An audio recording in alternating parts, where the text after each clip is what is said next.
ಮೇಷರಾಶಿಯವರು ಯಾವುದೇ ಫಲಾಪೇಕ್ಷೆ ಇಲ್ಲದೆ, ಯಾವುದೇ ನಿರೀಕ್ಷೆ ಇಲ್ಲದೆ ಬೇರೆಯವರಿಗೆ ಒಂದಷ್ಟು ಸಹಾಯವನ್ನು ಮಾಡಿ ನಿಮ್ಮ ಗೌರವ ಹೆಚ್ಚಾಗ್ತಕ್ಕಂಥದ್ದು. ಬೇರೆಯವರಿಂದ ನಾನೇನೋ ಪಡ್ಕೊಳ್ತೀನಿ ಅನ್ನುವಂತಹ ಉದ್ದೇಶವನ್ನು ಇಟ್ಟುಕೊಂಡು ಸಹಾಯವನ್ನು ಮಾಡಿದರೆ ಅದಕ್ಕೆ ಯಾವ ಬೆಲೆಯೂ ಇಲ್ಲ, ಅಲ್ಲಿ ಸ್ವಾರ್ಥವೇ ಹೆಚ್ಚಾಗಿ ಕಾಣುವಂಥದ್ದಾಗುತ್ತೆ. ಉಪಕೃತರು ನಿಮ್ಮನ್ನು ಮನಸ್ಸಾರೆ ಗೌರವಿಸ್ತಕ್ಕಂತಹ ಕೆಲಸವಾಗುತ್ತೆ. ಆ ಸಾಧ್ಯತೆಗಳು ಹೆಚ್ಚಾಗಿದೆ. ಯಾರು ನಿಮ್ಮಿಂದ ಅನುಕೂಲವನ್ನು ಪಡ್ಕೊಳ್ತಾರೋ, ನಿಮ್ಮ ಸಹಾಯವನ್ನು ಪಡ್ಕೊಳ್ತಾರೋ ಅವರು ನಿಮ್ಮನ್ನು ವಿಶೇಷವಾಗಿ ಗೌರವಿಸ್ತಾರೆ, ಮನಸಾರೆ ನಿಮ್ಮನ್ನು ಸ್ಮರಿಸ್ತಾರೆ. ನಿಮ್ಮ ಸಹಾಯವನ್ನು ಸದಾಕಾಲ ಅವರು ಜ್ಞಾಪಕದಲ್ಲಿ ಇಟ್ಕೊಳ್ತಾರೆ ಅನ್ನುವಂಥದ್ದು.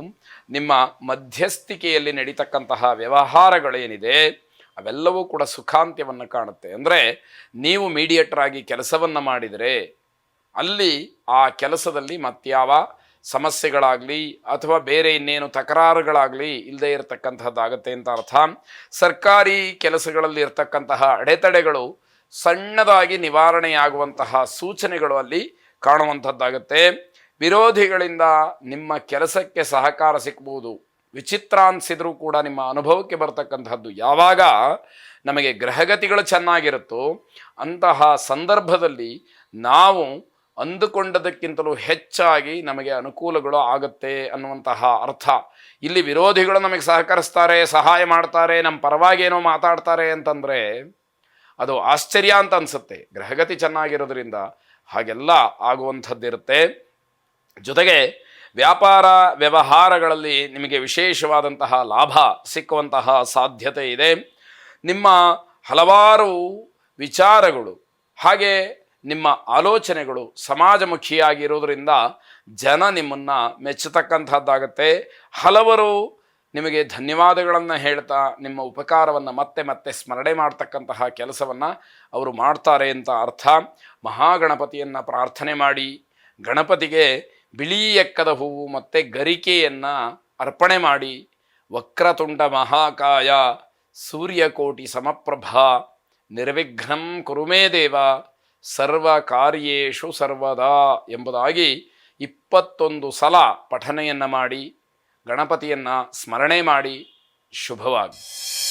ವೃಷಭ ರಾಶಿ, ಏಕಾಗ್ರತೆಯಿಂದ ವಿದ್ಯಾಕ್ಷೇತ್ರದಲ್ಲಿ ಸಾಧನೆಯನ್ನು ಮಾಡಿ ಅನ್ನುವಂತಹ ಸಾತ್ವಿಕ ಸಲಹೆ.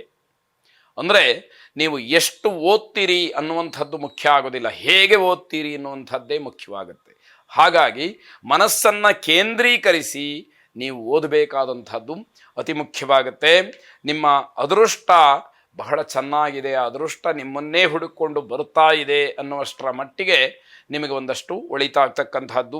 ವಿದ್ಯಾರ್ಥಿಗಳಿಗೆ ಅಲ್ಪ ಸಂತೋಷ, ಆದರೆ ಬೇಸರ ಮಾಡಿಕೊಳ್ಬಾರ್ದು.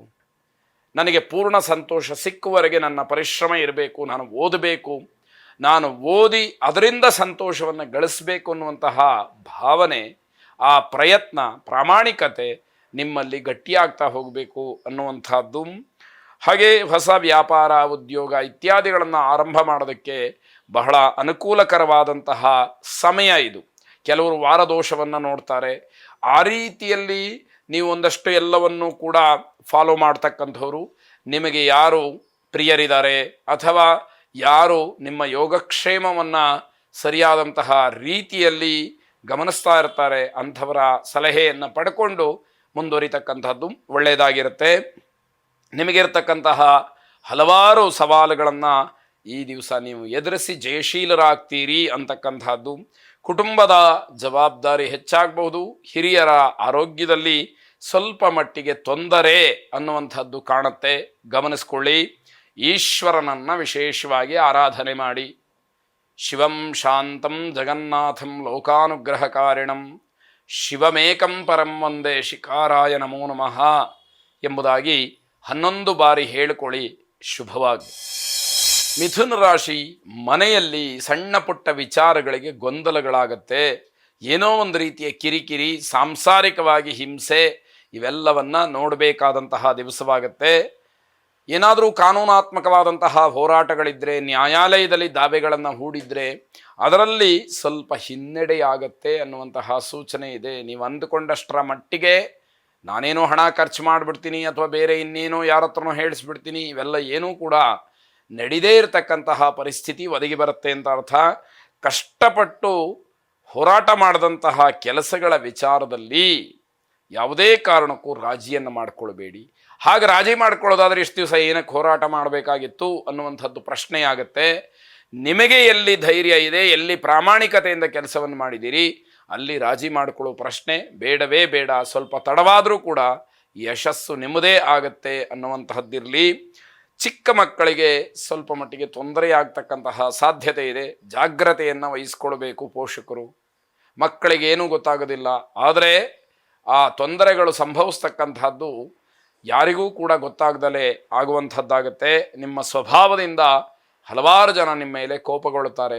ಯಾಕೆ ಹೀಗೆ ಆಡ್ತಾರೆ, ಅಥವಾ ಇವರು ಮಾತು ಯಾಕೆ ಹೀಗೆ ಇಷ್ಟು ಒರಟು, ಅಥವಾ ಯಾರ ಜೊತೆಯಲ್ಲೂ ಕೂಡ ಹೊಂದ್ಕೊಳ್ಳೋದಿಲ್ವಲ್ಲ, ಹೀಗೆಲ್ಲ ನಿಮ್ಮ ಬಗ್ಗೆ ಏನೋ ಒಂದು ರೀತಿಯ ಸರಿಯಾದಂತಹ ಮಾಹಿತಿಗಳು ಜನಕ್ಕೆ ಸಿಕ್ಕದಲೆ, ಅಥವಾ ನೀವು ನಡ್ಕೊಳ್ತಕ್ಕಂತಹ ರೀತಿಯಿಂದ ಬೇಸತ್ತು ನಿಮ್ಮಿಂದ ದೂರವಾಗ್ತಕ್ಕಂತಹ ಸಾಧ್ಯತೆಗಳು ಹೆಚ್ಚಾಗಿರುತ್ತೆ. ಜೊತೆಗೆ ನಿಮ್ಮ ಬಗ್ಗೆ ಸಿಟ್ಟನ್ನು ಮಾಡ್ಕೊಳ್ತಾರೆ. ಮಾತಾಡಿಸಿದ್ರೆ ಕೋಪ ಮಾಡ್ಕೊಳ್ತಾರಲ್ಲ ಅಂತ ಹೇಳಿ ಬೇರೆಯವರು ಸಿಟ್ಟಾಗ್ತಾರೆ. ಅರ್ಥ ಮಾಡ್ಕೊಳ್ಬೇಕಾದಂಥದ್ದು, ಯಾರ ಬಗ್ಗೆ ನಿಮಗೆ ಅನುಮಾನ ಇರುತ್ತೋ ಅಥವಾ ಯಾವ ವ್ಯಕ್ತಿಗಳ ಬಗ್ಗೆ ಅಸಮಾಧಾನ ಇರುತ್ತೋ ಅಂತಹ ವ್ಯಕ್ತಿಗಳಿಂದ ಸ್ವಲ್ಪ ದೂರ ಉಳ್ಕೊಂಬಿಡಿ, ಅಂತರವನ್ನು ಕಾಯ್ದುಕೊಳ್ಳಿ. ಆಗ ನಿಮಗೂ ಅವ್ರಿಗೂ ಯಾವುದೇ ರೀತಿಯ ಗಲಾಟೆ ಆಗಲಿ ಜಗಳ ಆಗಲಿ ಆಗೋದಕ್ಕೆ ಅವಕಾಶಗಳೇ ಆಗದೇ ಇರತಕ್ಕಂಥದ್ದಾಗತ್ತೆ. ಅಮೃತ ಮೃತ್ಯುಂಜಯನನ್ನು ವಿಶೇಷವಾಗಿ ಪ್ರಾರ್ಥನೆ ಮಾಡಿ ಶುಭವಾಗಿ. ಕರ್ಕಾಟಕ ರಾಶಿ, ಕೈಗೆ ಸ್ವಲ್ಪ ಗಾಯವಾಗ್ತಕ್ಕಂತಹ ಸಾಧ್ಯತೆಗಳು, ಆ ಸೂಚನೆಗಳು ಕಾಣ್ತಾ ಇರತಕ್ಕಂಥದ್ದಿದೆ. ವಿದ್ಯಾರ್ಥಿಗಳು ಬಹಳ ಸಂತೋಷದಿಂದ ತಮ್ಮ ಶೈಕ್ಷಣಿಕ ಕ್ಷೇತ್ರವನ್ನು ಸ್ವೀಕಾರ ಮಾಡಿ ಮುಂದುವರಿಬೇಕು. ಅಂದರೆ ಏನು ನೀವು ಅಭ್ಯಾಸವನ್ನು ಮಾಡ್ತಾ ಇದ್ದೀರೋ ಅದನ್ನು ಬಹಳ ಖುಷಿಯಿಂದ ತಗೊಳ್ಬೇಕು, ಜೊತೆಗೆ ಉತ್ಸಾಹದಿಂದ ಅದನ್ನು ಅಭ್ಯಾಸ ಮಾಡಬೇಕು ಅನ್ನುವಂಥದ್ದು. ನಿಮ್ಮ ಆದಾಯ ಹೆಚ್ಚಾಗುವಂತಹ ಸಾಧ್ಯತೆ ಇದೆ. ಪ್ರೇಮಿಗಳು ತುಂಬ ಜಾಗರೂಕತೆಯಿಂದ ಇರಬೇಕು, ಇಲ್ಲದೇ ಇದ್ದರೆ ತೊಂದರೆಯನ್ನು ಮಾಡ್ಕೊಳ್ತೀರಿ. ಆ ರೀತಿ ತೊಂದರೆಗಳಿಂದ ಪರಸ್ಪರವಾದಂತಹ ನಿಮ್ಮ ಒಂದು ಪ್ರೇಮಕ್ಕೆ ಭಂಗ ಬರ್ತಕ್ಕಂತಹದ್ದು ಹೆಚ್ಚಾಗಿದೆ. ವಿದ್ಯಾರ್ಥಿಗಳಿಗೆ ಶುಭವಾದಂತಹ ದಿವಸ. ಓದಿನ ಜೊತೆಯಲ್ಲಿ ಬೇರೆ ಬೇರೆ ಹವ್ಯಾಸಗಳನ್ನು ಕೂಡ ನೀವು ಬೆಳೆಸ್ಕೊಂಡ್ರೆ ಉಳಿಸ್ಕೊಂಡ್ರೆ ಬಹಳ ಒಳ್ಳೆಯದು ಅಂತ ಹೇಳಬೇಕು.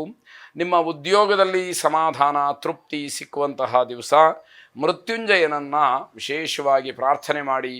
ಮೃತ್ಯುಂಜಯಾಯ ರುದ್ರಾಯ ನೀಲಕಂಠಾಯ ಶಂಭವೇ ಅಮೃತೇಶಾಯ ಶರ್ವಾಯ ಮಹಾದೇವಾಯ ತೇ ನಮಃ ಎಂಬುದಾಗಿ ಪ್ರಾರ್ಥನೆ ಮಾಡಿ ಶುಭವಾಗಿ.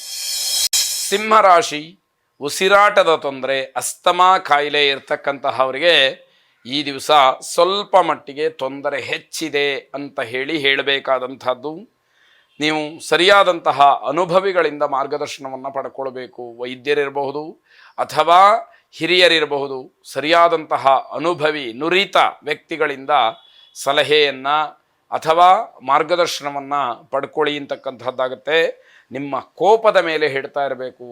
ಮಾತಾಡಿಸಿದ್ರೆ ಸಿಟ್ಟು ಮಾಡ್ಕೊಳ್ತಕ್ಕಂತಹ ವ್ಯಕ್ತಿತ್ವ ಇರುವಂಥವ್ರಿಗೆ ನಾವೇನು ತಾನೇ ಹೇಳಿ ಅಥವಾ ಯಾವ ವಿಚಾರವನ್ನು ತಾನೇ ಹೇಳಿ ಮುಂದುವರಿಸಲಿಕ್ಕೆ ಸಾಧ್ಯವಾಗುತ್ತೆ, ಆಲೋಚನೆ ಮಾಡಬೇಕಾದಂಥದ್ದು.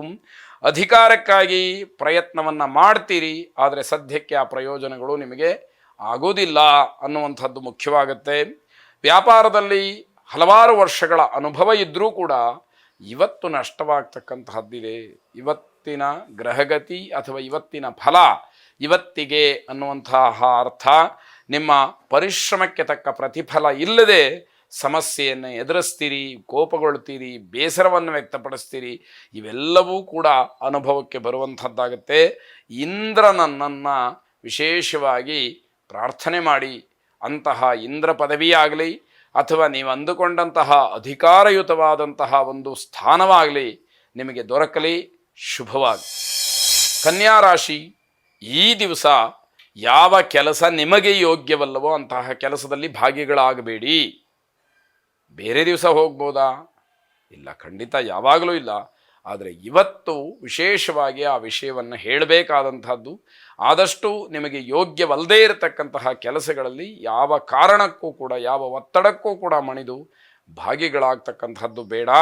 ಸರ್ಕಾರಿ ಉದ್ಯೋಗಿಗಳಿಗೆ ಕಟ್ಟುಪಾಡು ನಿಯಮಗಳು ಹೆಚ್ಚಾಗಿ ಬಹಳ ಬೇಸರವಾಗುತ್ತೆ. ಇಷ್ಟು ದಿವಸ ಆರಾಮಾಗಿದ್ವಿ, ಈಗ ಇಲ್ಲದೇ ಇರುವಂಥದ್ದನ್ನೇ ಹೇಳ್ತಾರೆ ಅನ್ನುವಂಥದ್ದು ನಿಮಗಾಗುತ್ತೆ. ನಿಯಮಗಳು ಹೊಸತೇನಲ್ಲ, ಹಿಂದಿಂದನೂ ಇದ್ದಿದ್ದೇ. ನೀವು ಆಚರಣೆ ಮಾಡ್ತಾ ಇರಲಿಲ್ಲ ಅನ್ನುವಂಥದ್ದನ್ನು ಜ್ಞಾಪಿಸ್ಕೊಳ್ಬೇಕು. ಹಣ ಉಳಿಸೋದಕ್ಕೆ ಪ್ರಯತ್ನವನ್ನು ಮಾಡ್ತೀರಿ, ವಿನಾಕಾರಣ ಖರ್ಚನ್ನು ನಿಲ್ಲಿಸಿದರೆ ನೀವು ಹಣ ಉಳಿಸ್ದಾಗೆ ಅನ್ನುವಂಥದ್ದನ್ನು ತಿಳಿಬೇಕಾಗತ್ತೆ. ನೀವು ಮಾಡ್ತಕ್ಕಂತಹ ಕೆಲಸದಲ್ಲಿ ನಿಮಗೇ ಸಮಾಧಾನ ಇರುವುದಿಲ್ಲ, ಬೇರೆಯವರಿಗೆ ಏನು ಹೇಳೋದು. ನೀವು ಮೊದಲು ಆ ಕೆಲಸವನ್ನು ಗೌರವಿಸಬೇಕು. ಮಾಡುವಂತಹ ಕೆಲಸದಲ್ಲಿ ತೃಪ್ತಿ ಸಮಾಧಾನ ನಿಮಗೆ ಸಿಕ್ಕಬೇಕಾದಂಥದ್ದು. ಬೇರೆ ಕೆಲಸಕ್ಕೆ ಈ ದಿವಸ ಪ್ರಯತ್ನವನ್ನು ಮಾಡಬಹುದು, ಆದರೆ ಅದಷ್ಟು ಫಲದಾಯಕವಾಗಿ ನಿಮಗೆ ಅನುಕೂಲವನ್ನು ತರುವುದಿಲ್ಲ ಅಂತ ಅರ್ಥ. ನಂಬಿ ಮೋಸ ಹೋಗ್ತಕ್ಕಂತಹ ಸಾಧ್ಯತೆ ಹೆಚ್ಚಾಗಿರುತ್ತೆ, ಎಚ್ಚರಿಕೆ ಇರಲಿ. ಈ ರಾಶಿಯಲ್ಲಿ ಹುಟ್ಟಿದಂಥವರಿಗೆ ಸಂಪತ್ತು ನಷ್ಟವಾಗಬಹುದು, ಕಳವಾಗಬಹುದು, ಕಳ್ಕೊಳ್ಳಬಹುದು, ಎಚ್ಚರವನ್ನು ವಹಿಸಬೇಕು. ಕುಬೇರ ಲಕ್ಷ್ಮಿಯನ್ನು ಪ್ರಾರ್ಥನೆ ಮಾಡಿ ಶುಭವಾಗಿ. ತುಲಾರಾಶಿ ಯಾವುದೇ ರೀತಿಯ ಸೂಚನೆಗಳಿಲ್ಲದೆ ಆರೋಗ್ಯದಲ್ಲಿ ಸಣ್ಣ ಪುಟ್ಟ ಏರುಪೇರುಗಳಾಗಬಹುದು. ಆದರೂ ಕೂಡ ನಿಮ್ಮ ಜಾಗ್ರತೆ ಅಥವಾ ನಿಮ್ಮ ಎಚ್ಚರಿಕೆ ನಿಮ್ಮ ಕೈಯಲ್ಲಿ ಇರಬೇಕು ಅನ್ನುವಂಥದ್ದು. ಕಷ್ಟ ಬಂದಾಗ ಮಾತ್ರ ದೇವರನ್ನು ಸ್ಮರಣೆ ಮಾಡುವಂತಹ ಕೆಲಸವನ್ನು ಮಾಡಬೇಡಿ. ಆಡು ಭಾಷೆಯಲ್ಲಿ ಅಥವಾ ಗಾದೆ ಮಾತಾಗಿ ಒಂದು ಮಾತನ್ನು ಹೇಳ್ತಾರೆ, ಸಂಕಟ ಬಂದಾಗ ವೆಂಕಟರಮಣ ಅಂತ. ಆ ರೀತಿ ಆಗಬಾರದು. ಯಾವಾಗ ನಮಗೆ ಕಷ್ಟ ಬರುತ್ತೋ, ತೊಂದರೆಗಳಿದೆಯೋ, ಆವಾಗ ದೇವರನ್ನು ಹುಡುಕೊಂಡು ಹೋಗುದು, ಇದಾಗಬಾರ್ದು.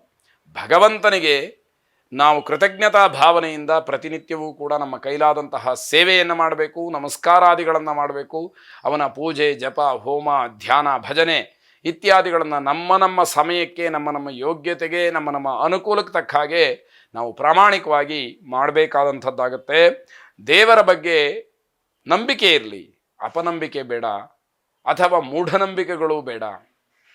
ಯಾರೂ ಕೂಡ ನಿಮ್ಮನ್ನು ಬಲವಂತ ಮಾಡುವುದಿಲ್ಲ, ನಿಮ್ಮ ಮನಸ್ಸಿಗೆ ಬರಬೇಕದು.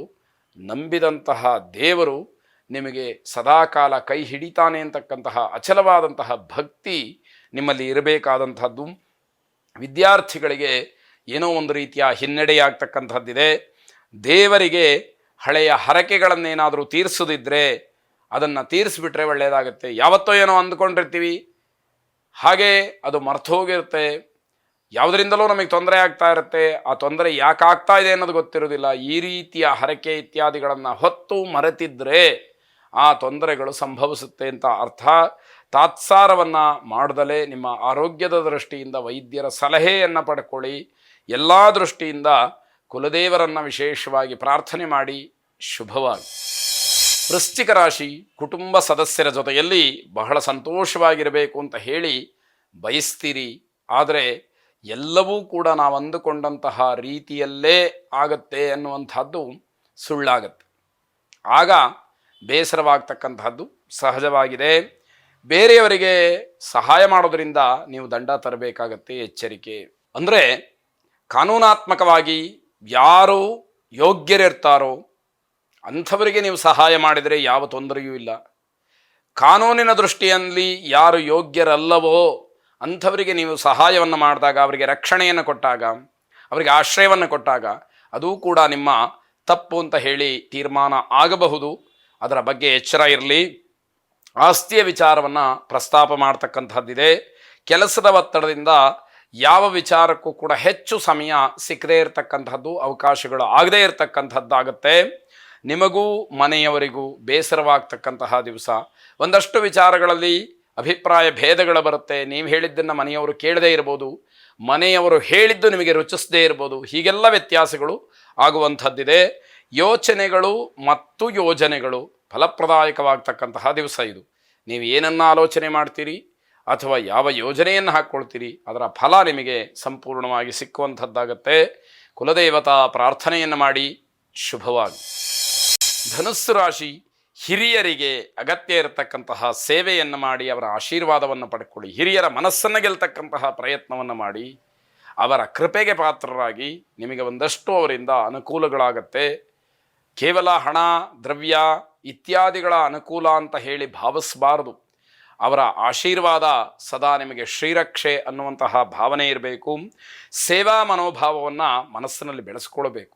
ನನ್ನ ಕೈಲಾದಷ್ಟು ಸಹಾಯವನ್ನು, ಸೇವೆಯನ್ನು ಸಮಾಜಕ್ಕೆ ನಾನು ಮಾಡ್ತೀನಿ, ನನ್ನ ಜೀವವನ್ನು ಸಾರ್ಥಕಪಡಿಸ್ಕೊಳ್ತೀನಿ ಅನ್ನುವಂತಹ ಭಾವನೆ ಆಂತರಿಕವಾಗಿರಬೇಕು. ಆಗ ಮಾತ್ರ ಇಲ್ಲಿಯ ಜನನ ಭಾರತ ದೇಶದಲ್ಲಿ ಜನ್ಮಿಸಿದ್ದು ಸಾಫಲ್ಯತೆಯನ್ನು ಕೊಡುತ್ತೆ ಅಂತ ಅರ್ಥ. ಮನೆ ಮತ್ತು ಸಮಾಜದಲ್ಲಿ ನಿಮ್ಮ ಗೌರವ ಹೆಚ್ಚಾಗುತ್ತೆ. ಹಾಗೇ ನಡ್ಕೊಳ್ಬೇಕಾದಂಥದ್ದು ಕೂಡ ಮುಖ್ಯವಾಗುತ್ತೆ.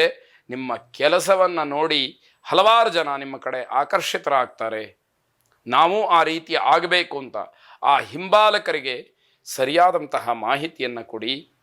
ಅವರಿಗೆ ಯಾವುದೇ ರೀತಿಯ ತಪ್ಪು ಸಂದೇಶಗಳು ನಿಮ್ಮಿಂದ ಹೋಗಬಾರ್ದು ಅನ್ನುವಂಥದ್ದು ಮುಖ್ಯವಾಗುತ್ತೆ. ಸಾಯಂಕಾಲದ ಹೊತ್ತಿಗೆ ಏನೋ ಅಶುಭ ವಾರ್ತೆಯಿಂದ ಮನಸ್ಸಿಗೆ ಬೇಸರವಾಗುತ್ತೆ. ಬೆಳಗ್ಗೆಯಿಂದ ಇದ್ದಂತಹ ಉತ್ಸಾಹ ಸಂತೋಷ ಒಂದು ಕ್ಷಣದಲ್ಲಿ ಎಲ್ಲವೂ ಕೂಡ ಮಾಯವಾಯಿತು ಅನ್ನುವ ರೀತಿಯಲ್ಲಿ ಆಗೋಗುತ್ತೆ. ನಿಮ್ಮ ಆತ್ಮವಿಶ್ವಾಸದ ಬಗ್ಗೆ ನಿಮಗೆ ದೃಢವಾದಂತಹ ನಂಬಿಕೆ ಇರಬೇಕಾದಂಥದ್ದು. ಎಲ್ಲೂ ಕೂಡ ಆತ್ಮವಿಶ್ವಾಸವನ್ನು ಕಳ್ಕೊಳ್ಬಾರ್ದು ಅಂತ ಅರ್ಥ. ನಿಮ್ಮ ವಿರೋಧಿಗಳು ಕೂಡ ನಿಮ್ಮ ಕಾರ್ಯವೈಖರಿಯನ್ನು ನೋಡಿ ಹೊಟ್ಟೆ ಕಿಚ್ಚಿಗಾದರೂ ಕೂಡ ನಿಮ್ಮನ್ನು ಹೊಗಳುತ್ತಾರೆ. ಅಂದರೆ ಗ್ರಹಗತಿ ಚೆನ್ನಾಗಿದ್ದಾಗ ಯಾವ್ಯಾವ ಪರಿವರ್ತನೆಗಳಾಗತ್ತೆ ಅನ್ನೋದಕ್ಕೆ ಇವೆಲ್ಲ ಸಾಕ್ಷಿಯಾಗತ್ತೆ. ಗುರು ದತ್ತಾತ್ರೇಯರನ್ನು ಪ್ರಾರ್ಥನೆ ಮಾಡಿ, ಜಟಾಧರಂ ಪಾಂಡುರಂಗಂ ಶೂಲಹಸ್ತಂ ಕೃಪಾನಿಧಿಂ ಸರ್ವ ರೋಗಹರಂ ದೇವಂ ದತ್ತಾತ್ರೇಯಮಹಂ ಭಜೆ ಎಂಬತಕ್ಕಂತಹ ಪ್ರಾರ್ಥನೆ ನಿಮ್ಮದಾಗಿರಲಿ. ಶುಭವಾಗಲಿ. ಮಕರ ರಾಶಿ, ನಿಮ್ಮ ವೃತ್ತಿಯಲ್ಲಾಗಲಿ, ನೌಕರಿಯಲ್ಲಾಗಲಿ, ಅಥವಾ ವಿದ್ಯಾರ್ಥಿ ಜೀವನದಲ್ಲೇ ಆಗಿರಲಿ, ಸಮಾಜದಲ್ಲಾಗಿರಲಿ, ನಿಮ್ಮ ವ್ಯವಹಾರವನ್ನು, ನಿಮ್ಮ ಅಭಿಮಾನವನ್ನು ಎಲ್ಲರೂ ಕೂಡ ಮೆಚ್ಚಿ ಹೊಗಳತಕ್ಕಂತಹದ್ದು. ಎಲ್ಲರ ದೃಷ್ಟಿಯಿಂದಲೂ ಕೂಡ ನೀವು ಒಳ್ಳೆಯವರು ಅನ್ನುವಂತಹ ಭಾವನೆಗೆ ಒಳಪಟ್ಟಿರ್ತೀರಿ. ರಾಜಕೀಯ ವ್ಯಕ್ತಿಗಳಿಗೆ ತುಂಬ ಶುಭವಾದಂತಹ ದಿವಸ ಇದು ಅಂತ ಹೇಳಬೇಕು. ನಿಮ್ಮ ಸಣ್ಣ ಪುಟ್ಟ ಬದಲಾವಣೆಗಳನ್ನು ಕೂಡ ಜನ ಮೆಚ್ಚಿಕೊಳ್ತಾರೆ. ಏನೋ ಒಂದು ಕಾರ್ಯದಲ್ಲಿರ್ತೀರಿ, ಅದರಿಂದ ಬೇರೆಯವರಿಗೆ ತೊಂದರೆ ಆಗ್ತಾ ಇದೆ ಅಥವಾ ಅದನ್ನು ಬದಲಾವಣೆ ಮಾಡೋದ್ರಿಂದ ಬೇರೆಯವರಿಗೆ ಅನುಕೂಲ ಆಗುತ್ತೆ ಅನ್ನೋದಾದರೆ ನೀವು ತತ್ಕ್ಷಣದಲ್ಲಿ ಆ ತೀರ್ಮಾನವನ್ನು ಮಾಡ್ತೀರಿ. ಅದು ಜನಕ್ಕೆ ಇಷ್ಟ ಆಗುತ್ತೆ. ಆ ರೀತಿಯಲ್ಲಿ ಅಭಿಮಾನವನ್ನು ನೀವು ಗಳಿಸ್ತೀರಿ ಅಂತ ಅರ್ಥ. ನಿಮ್ಮ ಕೆಲಸದಲ್ಲಿ ತುಂಬ ಪರಿಶ್ರಮ ಇರುತ್ತೆ, ಅದಕ್ಕೆ ತಕ್ಕ ಪ್ರತಿಫಲವೂ ಇರುತ್ತೆ. ಆಗ ಅದು ಸಂತೋಷವನ್ನು ಕೊಡ್ತಕ್ಕಂಥದ್ದು. ಆದರೆ ಎಲ್ಲಿ ನೀವು ಕೆಲಸ ಕಷ್ಟ ಅಂತಲೋ ಅಥವಾ ಇನ್ಯಾವುದೋ ಬೇಸರದಿಂದಲೋ ಅರ್ಧಕ್ಕೆ ಕೆಲಸವನ್ನು ನಿಲ್ಲಿಸ್ತೀರಿ, ಅಲ್ಲಿಗೆ ಅದು ಹೋಯಿತು. ನಿಮ್ಮ ಪರಿಶ್ರಮ ಎಷ್ಟಿರುತ್ತೆ ಅದಕ್ಕೆ ಫಲ ಇದೆ. ಹಾಗಾಗಿ ಪ್ರಾಮಾಣಿಕವಾದ ಪರಿಶ್ರಮ ಬೇಕೇ ಬೇಕು ಅನ್ನುವಂತಹ ಅರ್ಥ. ನಿಮ್ಮ ಕುಟುಂಬದವರ ನಡವಳಿಕೆ ಸ್ವಭಾವದಿಂದ ನಿಮ್ಮ ಗೌರವಗಳು ಹೆಚ್ಚಾಗುತ್ತೆ. ನಿಮ್ಮ ಮನೆಗೆ ಯಾರೋ ಬರ್ತಾರೆ, ನೀವು ಇಲ್ಲದೇ ಇದ್ದರೂ ಕೂಡ ಮನೆಯವರು ಅದನ್ನು ಸರಿಯಾದಂತಹ ಜವಾಬ್ದಾರಿಯಿಂದ ಬಂದಂತಹ ವ್ಯಕ್ತಿಗಳ ಬಗ್ಗೆ ಏನು ಅಂತ ವಿಚಾರ ಮಾಡಿ ಅವರಿಗೆ ಗೌರವವನ್ನು ಸಂದಾಯ ಮಾಡಿ ಏನು ವಿಷಯ ಇದೆಯೋ ಅದಕ್ಕೆ ತಕ್ಕ ಉತ್ತರವನ್ನು ಹೇಳಿ ಅವರನ್ನು ಸಮಾಧಾನ ಮಾಡಿ ಕಳಿಸ್ತಕ್ಕಂಥದ್ದಾಗುತ್ತೆ. ಇದರಿಂದ ನಿಮ್ಮ ಗೌರವ ಪ್ರತಿಷ್ಠೆಗಳು ಹೆಚ್ಚಾಗ್ತಕ್ಕಂಥದ್ದಾಗಬಹುದು. ನಿಮ್ಮ ಚುರುಕುತನ, ಬುದ್ಧಿವಂತಿಕೆ ಇವೆಲ್ಲವೂ ಕೂಡ ನಿಮ್ಮ ಗೌರವ ಮತ್ತು ಪ್ರತಿಷ್ಠೆಯನ್ನು ಹೆಚ್ಚು ಮಾಡ್ತಕ್ಕಂಥದ್ದಾಗುತ್ತೆ. ಹಾಗಾಗಿ ಆತ್ಮ ವಿವೇಚನೆಯಿಂದ ನೀವು ಮಾಡ್ತಕ್ಕಂತಹ ಕೆಲಸಗಳು ನಿಮ್ಮ ಆತ್ಮೋನ್ನತಿಯನ್ನು, ವ್ಯಾವಹಾರಿಕವಾದಂತಹ ಒಂದು ಅಭ್ಯುದಯವನ್ನು ನಿಮಗೆ ತಂದು ಕೊಡ್ತಕ್ಕಂಥದ್ದಾಗುತ್ತೆ. ನಿಮ್ಮ ದಿನಚರಿಯಲ್ಲಿ ಸಣ್ಣ ಪುಟ್ಟ ಬದಲಾವಣೆಗಳಾಗತ್ತೆ. ಅದಕ್ಕೆ ತಕ್ಕಾಗಿ ಹೊಂದಿಕೊಂಡು ಹೋಗಿಬಿಟ್ರೆ ದಿನ ತುಂಬ ಉತ್ತಮವಾದಂಥದ್ದು ಅನ್ನುವಂತಹ ಅನುಭವವಾಗುತ್ತೆ. ನವದುರ್ಗೆಯರನ್ನು ಮನಸ್ಸಿನಲ್ಲಿ ಪ್ರಾರ್ಥನೆ ಮಾಡಿ. ಶುಭವಾಗಿ. ಕುಂಭರಾಶಿ, ಬೇರೆಯವರನ್ನು ವಿನಾಕಾರಣ ನಂಬತಕ್ಕಂತಹದ್ದು ಒಳ್ಳೆಯದಲ್ಲ. ಕೆಲವರಿಗೆ ಅದು ಏನು ದೌರ್ಬಲ್ಯವೋ ಅಥವಾ ಉದ್ದೇಶವೋ ಏನೂ ಅರ್ಥ ಆಗೋದಿಲ್ಲ. ಯಾರಾದರೂ ಮಾತಾಡಿಸ್ಬಿಟ್ರೆ ಸಾಕು, ಅವ್ರ ಹತ್ರ ಎಲ್ಲವನ್ನು ಹೇಳ್ಕೊಂಡ್ಬಿಡೋದು. ಜೊತೆಗೆ ಅವ್ರನ್ನ ಪೂರ್ಣವಾಗಿ ನಂಬಿ ಯಾವ ರಹಸ್ಯ ವಿಚಾರಗಳಿರುತ್ತೋ ಅದನ್ನೂ ಕೂಡ ಹೇಳಿಬಿಡುವಂಥದ್ದಾಗುತ್ತೆ. ಇಂತಹ ಕೆಲಸದಿಂದ ವಂಚನೆಗೊಳಗಾಗ್ತೀರಿ, ಮೋಸವಾಗುತ್ತೆ. ಎಚ್ಚರಿಕೆ ಇರಬೇಕು. ಮಾನಸಿಕವಾಗಿ ತುಂಬ ಆಯಾಸವಾಗ್ತಕ್ಕಂತಹ ದಿವಸ. ಯೋಚನೆ ಮಾಡಿ ಮಾಡಿ ಮಾಡಿ ಮಾನಸಿಕವಾಗಿ ತುಂಬ ತೊಂದರೆಯನ್ನು ಅನುಭವಿಸ್ತೀರಿ. ಹಣದ ಹೂಡಿಕೆಯನ್ನು ಮಾಡಬಹುದು, ಲಾಭ ಬರುತ್ತೆ ಅನ್ನುವಂತಹ ಅರ್ಥ. ಯಾವುದೇ ವಿಷಯವನ್ನು ಸರಿಯಾಗಿ ಅರ್ಥ ಮಾಡಿಕೊಳ್ಳದಲೇ ಗೊಂದಲಕ್ಕೀಡಾಗ್ತೀರಿ. ಅದಾಗಬಾರದು. ವಿಷಯವನ್ನು ಸರಿಯಾಗಿ ತಿಳಿಬೇಕು, ಗೊಂದಲಗಳಿದ್ದರೆ ನಿವಾರಣೆ ಮಾಡಿಕೊಳ್ಬೇಕು, ನಂತರದಲ್ಲಿ ಸರಿಯಾದಂತಹ ತೀರ್ಮಾನವನ್ನು ಮಾಡಬೇಕು ಅನ್ನುವಂಥದ್ದು. ಸ್ಥಿರವಾದಂತಹ ಮನಸ್ಸಿನಿಂದ, ಗಟ್ಟಿ ಮನಸ್ಸಿನಿಂದ ಮುಂದುವರೆದರೆ ಅನುಕೂಲ ಇದೆ ಅನ್ನುವಂಥದ್ದು. ನೀವು ಲಾಭದ ದೃಷ್ಟಿಯಿಂದ ಯಾವುದೇ ಕೆಲಸಗಳನ್ನು ಮಾಡಿದರೂ ಕೂಡ ಅದು ನಿಮಗೆ ಶುಭವಾಗುತ್ತೆ. ಅಂದರೆ ಇದರ ಅರ್ಥ ವ್ಯಾವಹಾರಿಕವಾಗಿ ನಿಮಗೆ ಅನುಕೂಲವಾಗುತ್ತೆ ಅನ್ನುವಂಥದ್ದು. ಮನೆಯವರೆಲ್ಲ ನಿಮ್ಮ ವಿಚಾರಕ್ಕೆ ಆತಂಕ ಪಡ್ತಾರೆ. ಏನು ವ್ಯವಹಾರ ಮಾಡ್ತಿದ್ರು, ಯಾರ ಜೊತೆಯಲ್ಲಿ ವ್ಯವಹಾರ ಮಾಡ್ತಿದ್ರು ಯಾರಿಗೂ ಗೊತ್ತಿಲ್ಲ ಮನೆಯಲ್ಲಿ. ಇದರಿಂದ ಮನೆಯವರಿಗೆ ಆತಂಕವಾಗ್ತಕ್ಕಂಥದ್ದು. ಸಹೋದ್ಯೋಗಿಗಳು ಮೋಸ ಮಾಡಬಹುದು, ಜಾಗ್ರತೆ ಇರಲಿ. ಮನೆಯವರಿಗೆ ವಿಚಾರ ಗೊತ್ತಿರೋದಿಲ್ಲ, ಯಾರ ಹತ್ರ ಹೇಳ್ಕೊಳ್ಬೇಕು, ಇವೆಲ್ಲ ಸಮಸ್ಯೆಗಳಾಗತ್ತೆ. ನೀವು ಅವಕಾಶವನ್ನು ವಂಚಿತರಾಗುವಂತೆ ಮಾಡಿಕೊಳ್ಬಾರ್ದು. ಪ್ರತಿ ಕ್ಷಣವೂ ಕೂಡ ಸರಿಯಾದಂತಹ ಗಮನದಲ್ಲಿ ಇರಬೇಕಾದಂಥದ್ದು. ಶ್ರೀರಾಮದೂತ ಆಂಜನೇಯನನ್ನು ಪ್ರಾರ್ಥನೆ ಮಾಡಿ ಶುಭವಾಗಿ. ಕೊನೆಯದಾಗಿ ಮೀನರಾಶಿ ವಿದ್ಯಾರ್ಥಿಗಳು ಅಧ್ಯಯನದ ದೃಷ್ಟಿಯಿಂದ ತುಂಬ ಪರಿಶ್ರಮವನ್ನು ಪಡಬೇಕಾದಂಥದ್ದು. ಓದಿಗೋಸ್ಕರವಾಗಿ ತುಂಬ ಕಷ್ಟಪಡಬೇಕಾಗತ್ತೆ. ತಾತ್ಸಾರ ಮಾಡಿದರೆ ಮುಂದಿನ ದಿನಮಾನದಲ್ಲಿ ಇವತ್ತು ಮಾಡಿದಂತಹ ಬೇಜವಾಬ್ದಾರಿತನದ ಕೆಲಸ ಆ ಫಲವನ್ನು ಕೊಡ್ತಕ್ಕಂಥದ್ದಾಗತ್ತೆ. ಆದಾಯ ಬರುವಂತಹ ದಿವಸ ಇದು. ಇರುವಂತಹ ಆದಾಯ ಇನ್ನಷ್ಟು ಮತ್ತಷ್ಟು ಹೆಚ್ಚಾಗತ್ತೆ. ಲಾಭದಾಯಕವಾದಂತಹ ದಿವಸವಾಗುತ್ತೆ ಅನ್ನುವಂತಹ ಅರ್ಥ. ಪದವೀಧರರಿಗೆ ಉತ್ತಮವಾದಂತಹ ನೌಕರಿಗೆ ಅವಕಾಶಗಳು ಆಗಬಹುದು ಅನ್ನುವಂತಹ ಸೂಚನೆ. ಹಳೆಯ ನೆನಪುಗಳು ಕಾಡಬಹುದು. ಹಳೆಯ ನೆನಪುಗಳು ಬಂದಾಗ ಏನಾಗುತ್ತೆ, ಒಂದಷ್ಟು ಸಿಹಿ ಕಹಿ ಎಲ್ಲವೂ ಇರಬಹುದು. ಸಂತೋಷವಾಗುತ್ತೆ, ಬೇಸರ ನೋವುಗಳು ಕೂಡ ಆಗ್ತಕ್ಕಂಥದ್ದು. ಅನಗತ್ಯವಾದಂತಹ ಖರ್ಚನ್ನು ಕಡಿಮೆ ಮಾಡಿಕೊಂಡ್ರೆ ಬಹಳ ಒಳ್ಳೆಯದಾಗತ್ತೆ. ಸಮಾಜದ ಹಿತದೃಷ್ಟಿಯಿಂದ ಮುಂದಾಲೋಚನೆ, ಒಳ್ಳೆಯ ಅಧ್ಯಯನ ಇವೆಲ್ಲವೂ ಕೂಡ ಮುಖ್ಯವಾಗುವಂಥದ್ದು. ಗಂಭೀರವಾದಂತಹ ಚಿಂತನೆಗಳನ್ನು ವಿದ್ಯಾರ್ಥಿಗಳು ನಡೆಸಬೇಕಾಗತ್ತೆ. ಸಮಾಜವನ್ನು ಕಟ್ಟತಕ್ಕಂತಹ ಒಂದು ಶಕ್ತಿ ಯುವ ಜನತೆಯಲ್ಲಿರತಕ್ಕಂಥದ್ದು. ಹಾಗೆ ಆ ದೃಷ್ಟಿಯಿಂದ ಆಲೋಚನೆ ಮಾಡಿದಾಗ ಸರಿಯಾದಂತಹ ಯೋಚನೆಗಳು ನಿಮಗೆ ಇರಬೇಕಾದಂಥದ್ದು.